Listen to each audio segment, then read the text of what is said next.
কয়েকদিনের ভারী বৃষ্টিতে চাঁদপুরে ভেসে গেছে শত কোটি টাকার মাছ। ব্যাপক ক্ষতির মুখে পড়েছেন মৎস্য চাষিরা।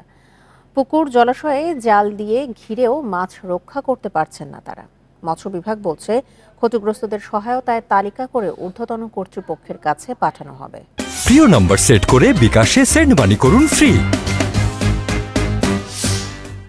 ২০০৪ সালের পর এত পানি দেখেননি চাঁদপুরবাসী।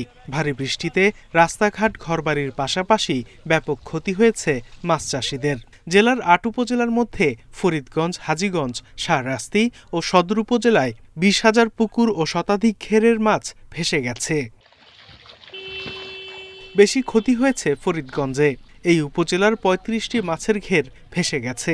মৎস্য চাষিদের দাবি, ভারী বর্ষণ ও জোয়ারের কারণে ভেসে গেছে সব মাছ। শত শত কোটি টাকার মাছ এই প্লাবিত হইয়া নদী চলে গেছে, কিন্তু কিছুই করা আমাদের নাই। আমরা প্রায় কয়েক লক্ষ টাকা খরচ করে নেট দিছি, এই নেট দিয়ে কোনো কাজে হয় নাই। প্রায় ১৫-২০ কোটি টাকার মতো মাছ আর কি আমরা প্রত্যেক বছরে ২০ কোটি টাকার মতো মাছ উৎপাদন করি আর কি। ৪টা প্রজেক্ট আছে, ৪টাই ভাইসা চলে গেছে।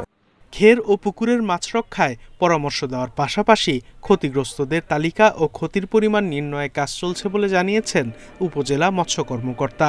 ফার্মারদের ভিতরে তারা যে প্রত্যেকটা ঘেরের পাড়ে নেট দিয়ে কেউ কেউ ব্যবস্থা করছে, আংশিক কিছু ক্ষয়ক্ষতি হয়েছে। আমরা এগুলা ঊর্ধ্বতন কর্তৃপক্ষ বরাবরে তথ্য প্রেরণ করতেছি। জেলায় প্রায় ৪১,৭২০টি পুকুর ও মাছের ঘের আছে। এর সাথে জড়িত ৩১,০১৫ জন খামারি। Independent news.